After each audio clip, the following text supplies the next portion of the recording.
Buenos días. Continuando con el análisis que hacemos semana a semana con la parte del coronavirus, hoy vamos a analizar la semana del 17 al 24 de mayo y ver sus diferentes características y un poco el análisis de cómo se han ido reactivando los diferentes sectores de la economía en el caso colombiano. Entonces, siempre iniciamos por un análisis general sobre Latinoamérica. Entonces, acá podemos darnos cuenta que, digamos, los países con mayor número de casos siguen manteniendo la tendencia de crecimiento. Entonces, en el caso de Brasil pasó de 241.000 casos a más de 360.000, con un crecimiento cercano al 50% de casos. Entonces, fijarse en esta cifra porque todos los países están evolucionando más o menos en un porcentaje de 40 al 50% en el número de contagios. Los otros grandes focos son Chile, que pasó de 43.000 a 65.000, es lo mismo, un crecimiento cercano al 50%. Perú, que pasó de 92.000 a casi 120.000, entonces digamos que este lo redujo un poco. Entonces es importante ver que, por ejemplo, estos dos países son los que más número de pruebas realizan. Entonces sí, es interesante ver el comportamiento de ellos. El siguiente caso es Ecuador, que pasó de 33.000 a 36.000. De esto sí hay que tener en cuenta una limitante, y es que el número de pruebas no ha crecido lo suficiente. Entonces realmente, digamos que esto sería un aplanamiento de la curva porque solo hubo un aumento del 10%, pero en la realidad lo que está sucediendo es que no están haciendo el número de pruebas suficientes, como pasa en muchos países. El siguiente, en nuestro caso, es, digamos, de Latinoamérica. Podríamos contar también México. En México pasó de 50.000 más o menos a 70.000 casos. Entonces, también un crecimiento cercano al 40%. Luego sigue Colombia. Entonces, en el caso colombiano pasamos de 15.574 casos a 21.175. Esto es un crecimiento cercano al 40%. Lo que quiere decir que la curva sigue creciendo de la misma forma. Con crecimientos superiores al 30%, lo que quiere decir es que las políticas implementadas hasta el momento no han sido lo suficientemente estrictas para que se, se logre un aplanamiento real de la curva. Listo. Veamos acá una visión general. Entonces, el número de casos que tienen cada uno de los países. Digamos que acá está la información general de cada uno de ellos. Ahorita nos centraremos en el número de pruebas por millón de habitantes y el número de fallecidos por millón de habitantes, que nos da una relación real con respecto a la población, ya que hay países con mayor población que otros. Por ejemplo, digamos que Brasil, que es el que tiene más casos, es el de mayor población en Latinoamérica. Entonces también eso viene directamente ligado. Pero para hacernos una idea, en Brasil ya han habido más de 22.000 muertes. Entonces es un número bastante grande, teniendo en cuenta que económicamente, en teoría, Brasil es uno de los países más fuertes en Latinoamérica.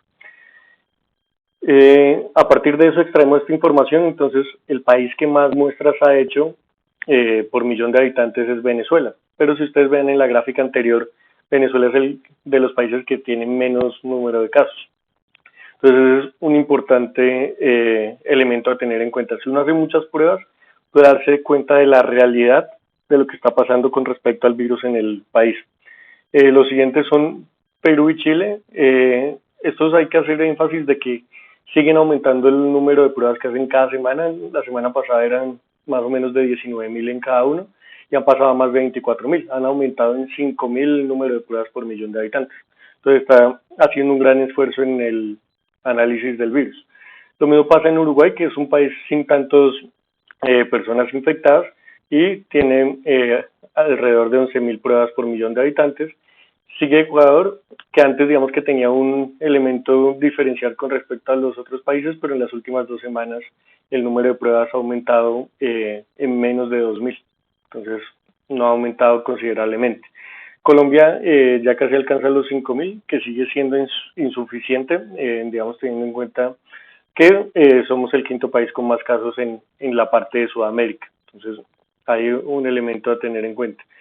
Digamos que la peor situación actual es Brasil, que tiene demasiados casos reportados y muy poco número de pruebas realizadas.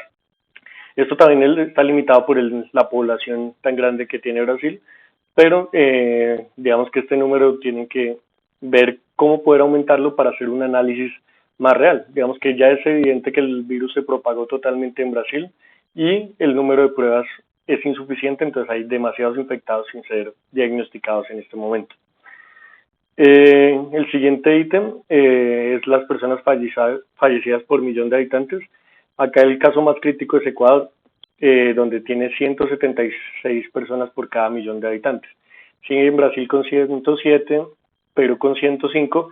Digamos que el siguiente es Chile con 38 y el resto de casos no es tan crítico, pero siguen aumentando. Entonces digamos que en este aspecto Colombia digamos que ha retenido un poco este porcentaje, también teniendo en cuenta las medidas que se han implementado para la parte de cuarentena y demás. Acá critico lo de Ecuador y en especial lo que les cuento ahorita de que ya no puede, por capacidad no está realizando el número de test necesarios para tener evidencias reales de lo que está en el comportamiento del coronavirus. Qué bueno.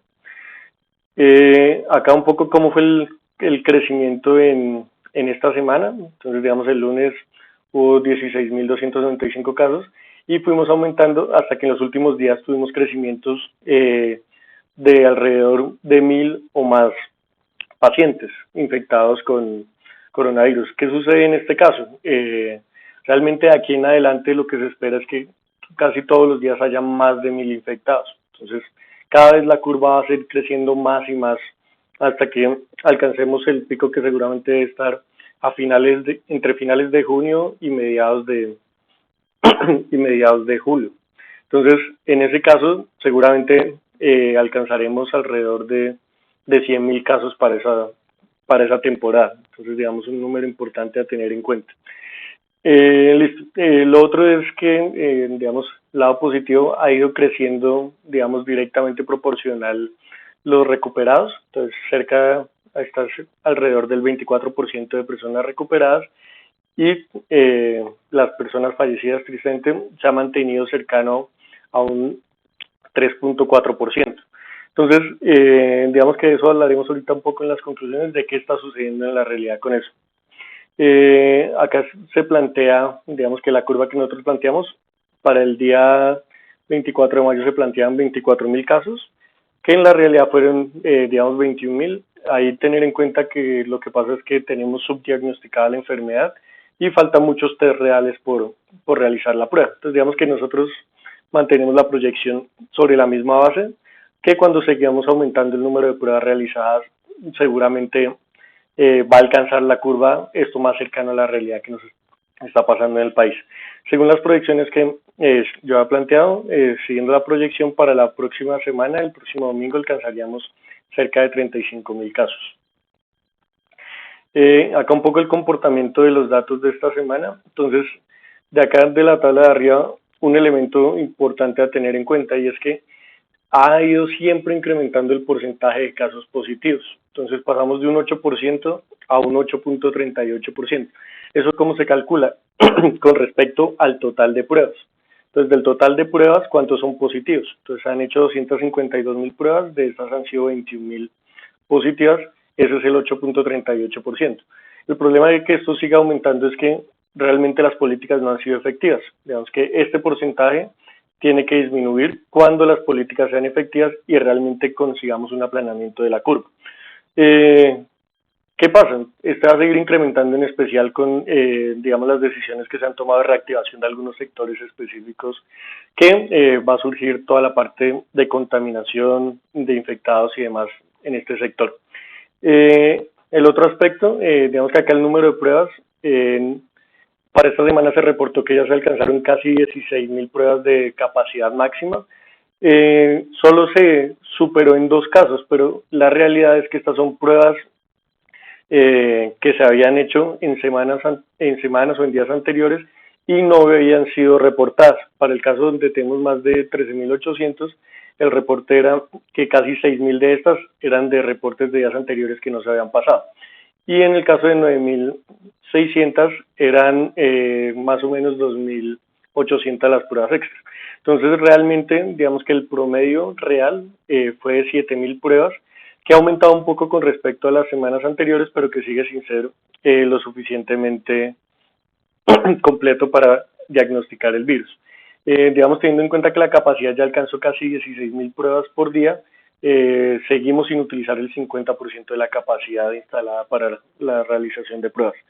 Digamos, con respecto a estos valores, que en realidad sería un poco más, el promedio de nuevos casos fue del 10.62. Hasta que este porcentaje no esté cercano al 5%, estamos haciendo un número de pruebas muy limitado. Digamos, si hicimos 8.000 y nuestra capacidad fuera 16.000, si hubiéramos hecho toda nuestra capacidad, este porcentaje estaría cercano al 5%, lo que nos indicaría algo más real. Pero pues real, obviamente lo que sucede es que al hacer más pruebas van a haber muchos más casos positivos. Entonces hay el elemento a tener en cuenta. Los otros datos importantes, pues el porcentaje de recuperados se mantuvo cerca del 24%, pero ha comenzado a disminuir. Esto viene dado por lo que les comentaba ahorita de que estamos aumentando mucho el porcentaje de casos positivos con respecto al total de pruebas. Entonces, este va a comenzar a disminuir si seguimos con la misma tendencia. Todo esto por la reactivación de algunos sectores económicos. El porcentaje de fallecidos, digamos que este es un ítem relativamente positivo, ha ido disminuyendo levemente, pero no como sucedía en otras semanas. Digamos, en el mes de abril alcanzábamos casi un 6% y disminuyó al 4%. Entonces, fue una disminución considerable. En cambio, ahora nuestra disminución es muy pequeña con respecto, digamos, a lo que hablábamos ahorita del mes de abril. Entonces, eso se viene dado a, digamos, la reapertura de muchos sectores económicos. Entonces, ya se va a estabilizar, este porcentaje, cuando lo que nosotros esperamos es que siga disminuyendo a lo menor posible. Entonces, digamos que los países que han controlado de mejor manera esto, este porcentaje puede estar por debajo del 2%, digamos que es un porcentaje muy optimista. Acá, digamos que la disminución fue drástica en abril con las medidas de prevención. En este momento, con las medidas de reactivación, ha disminuido pero muy levemente, y también digamos que obviamente por los cuidados que las mismas personas tienen para no contagiarse tanto. Este es dos elementos críticos, la hospitalización y el nivel de UCI. Entonces pasamos de 922 el lunes a 1.200 personas en hospitalización y 164 en UCI a 193. ¿Qué sucedía? Digamos, haciendo un análisis con lo que pasó en abril. En abril, por ejemplo, la hospitalización aumentó menos de un 10%. En este caso, si nosotros pasamos de 922 a 1.200, estamos aumentando alrededor de un 30%. El nivel de UCI de 164 a 193, estamos aumentando más del 20% en una semana. Digamos que en abril, ahorita les comparo unos datos, en 15 días el aumento fue cercano al 10%. Entonces, estamos aumentando a un ritmo bastante grande la utilización de los hospitales y las UCI. De ahí hay un elemento importante, y es que todavía no hemos llegado cercano a la capacidad que tiene de hospitalización Colombia. Pero igual, digamos, si seguimos con esta tendencia, en un mes llegaremos cercano a la capacidad que nosotros tenemos. De acá los elementos de análisis de probabilidades simplemente es para las proyecciones. Entonces, donde la porcentaje de recuperación ha disminuido, entonces pasamos de 24.3 en promedio en la semana pasada a 23.9%. El R0, que es la medida que nos dice cuál es la tasa de contagio, digamos que se mantiene en un número optimista de 1.19, cercano al 1.21 de la semana pasada, y el beta ha comenzado a disminuir. Beta es la probabilidad de que nos contagiemos. Entonces, digamos que para la semana anterior estaba cercano al 30, ya bajándolo un poco, digamos con esta probabilidad lo que tenemos es que por cada persona que tiene contacto con alguien contagiado, de cada 3, una se ve contagiada. Entonces, digamos que acá ha disminuido un poco, ya se está acercando a que una de cada 4. ¿Listo? Ese es el elemento a tener en cuenta. Y lo otro, pues de cada 100 personas, el 24 se están recuperando efectivamente de la enfermedad. Digamos que acá no contamos con todas las personas que son asintomáticas, ¿no? Que es, digamos que en el análisis lo hablaremos un poco. Acá lo que les mencionaba ahorita sobre el uso de la parte hospitalaria y las unidades de cuidados intensivos. Entonces, los resultados obtenidos en la reactivación de algunos sectores económicos ha desembocado en un crecimiento pronunciado en el uso de los servicios de salud. Esto se puede evidenciar haciendo la comparación con respecto a las últimas 2 semanas del mes de abril, del 16 al 30 de abril. En este caso se pasó de 324 personas hospitalizadas a 362. Entonces, lo que les decía, en 2 semanas, un crecimiento cercano al 11-12%.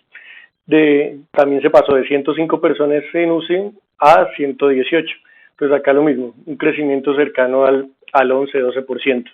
Mientras que para el mes de mayo, digamos analizando simplemente los últimos 15 días de referencia, del 10 al 24 de mayo, se pasó de 635 personas hospitalizadas y 628 en UCI a 1.200 y 193 respectivamente. Entonces, de 635 a 1.200, un crecimiento cercano al 90%. En UCI de 128 a 193, un crecimiento superior al 50%. Entonces, estas medidas en lo que desembocan es que el uso hospitalario crezca. ¿Listo? ¿Por qué? Digamos que es parte de la segunda conclusión. El crecimiento del uso hospitalario viene dado por un mayor número de contagios, ya que en la situación de cuarentena muchas personas no accedían a estos servicios por tener solamente síntomas leves, pero que en un modelo de trabajo tradicional hace necesario el uso del sistema de salud. Entonces, digamos que si uno tiene, por ejemplo, los síntomas son asociados mucho a una gripe. Si uno tiene una gripa, digamos que lo normal, si uno está en cuarentena, pues en su propia casa se puede cuidar, tiene los cuidados básicos. Ya en el modelo donde tiene que ir a trabajar, donde tiene contacto con otras personas, lo que tiene que hacer es uso del sistema de salud como tal. Entonces, por eso también va a darse un crecimiento importante en la parte hospitalaria. Tener en cuenta que hay zonas donde hay acceso fácil a la parte de hospitales, hay zonas donde este acceso es bastante remoto y digamos que en horas acceder a la unidad de cuidados intensivos más cercana puede ser cercana de 8 horas. En especial esto hablamos en zonas cercanas al Amazonas y demás, donde no tenemos este tipo de cuidados importantes para las personas. Otro elemento es que el modelo utilizado en muchas regiones, con regiones me refiero a países, además de regiones del país, es de reactivación temporal de actividades y luego retomar a la cuarentena cuando se alcance un número considerable de casos y en especial del uso hospitalario. Esto permite no colapsar el sistema de salud, digamos que eso desde el punto de vista económico, pero no cumple con la premisa máxima de preservar las vidas porque el número de personas fallecidas crece directamente proporcional con el ritmo de contagios. Entonces, digamos que acá es un elemento a tener en cuenta. Pues lo que están haciendo es simplemente llegar a la capacidad de los hospitales y luego reactivar las cuarentenas, pero ahí lo que va a suceder es que muchas personas van a fallecer en este proceso. Entonces, importante tener en cuenta esto. Otro elemento a tener en cuenta es que se plantea que un alto porcentaje de los pacientes son asintomáticos. En algunos artículos que he leído en la parte de medicina y demás, se plantea que entre el 70 y el 80% son asintomáticos. Entonces, ¿qué quiere decir esto? Son portadores, pueden transmitir el virus, pero su contagio no es evidente para nosotros, porque ni todos en ninguno de los procesos normales, ni se les nota fiebre y demás. Entonces, este tipo de personas no recurren al servicio de salud, por ende, digamos que no son diagnosticados. Entonces, en el caso colombiano simplemente se diagnostican dos tipos de personas, las que están directamente enfermas y evidentemente van al sistema de salud y personas que tuvieron contacto con ellas, digamos que se hace un seguimiento para saber qué personas tuvieron contacto con ellas. De resto, digamos, no hay forma de diagnosticar. Entonces, por ese elemento, digamos, la reactivación de los sectores va a desembocar en que se generen muchas más personas sintomáticas, haya muchas personas en unidades de cuidados intensivos y más personas en la parte hospitalaria. Entonces, por eso es un elemento crítico y que digamos que es difícil de controlar hasta que no haya, digamos, un método más directo de realizar pruebas y con más acceso para el público en general. Entonces, digamos que por eso nos unimos a la campaña Quédate en casa, digamos, es la única forma de tener un control real del virus y pues digamos recordar que cada persona presenta los síntomas de manera diferente. Algunos son asintomáticos, otros tienen síntomas leves, otros tienen síntomas críticos, que en especial son personas con el sistema inmunológico un poco más frágil. Entonces por eso personas con mayor edad tienen complicaciones extra. Entonces cuidarnos mucho, tener en cuenta todo esto. Espero les haya sido de utilidad esta información No olviden suscribirse al canal y, digamos, recordar que cada semana hacemos un reporte, entonces pueden ver los reportes anteriores para hacer su propio análisis con parte de toda la información del comportamiento que ha tenido Colombia. Muchas gracias, que estén bien.